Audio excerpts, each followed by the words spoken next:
we're running the smallest crews possible right now. And so I got assigned to do maintenance on a system I've never worked on before. So I was happy to find the guide here at the top of the list. I got in the flow of work right away, locked down the system. Now, the old diagrams we used to take a while to interpret. They might tell you to use the lever on the left side, but depending on what direction I'm facing, is it left or right? With guides, there's no question because every action can spatially show you the exact right move. The instruction card moves with me wherever I'm working. You can see it even come down to my level while I'm crouching. Also working with my hands with gloves on, so it's really awesome that I just need to look at the buttons to activate them. This filter change can actually be a bit dangerous because there's a risk of exposure to hot water and chemicals.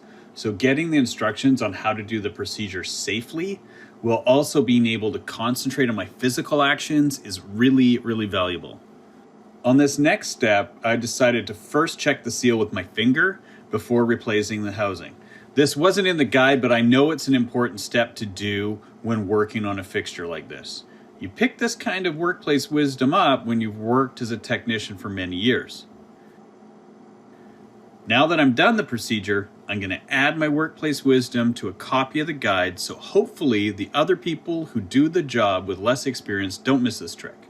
The guide's authoring tool makes it easy to add my knowledge and suggests a change to the process. For someone like me who's not very tech savvy, it's very easy to type up the new step on my laptop and add some 3D objects that are included with the app.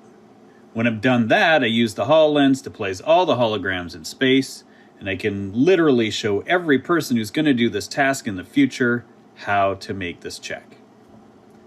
The HoloLens placement is very intuitive. I could just reach out and grab the assets and grab the little handles and make the adjustments I needed.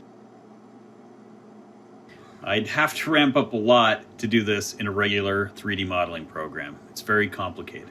Pretty quickly, I've communicated what I need, and then I just apply styles to the objects. I use the point of interest to show the operator where the work is taking place. Then I save a copy. Then I quickly mark the work order complete and make a note to my process engineer to approve the upgrade to the guide.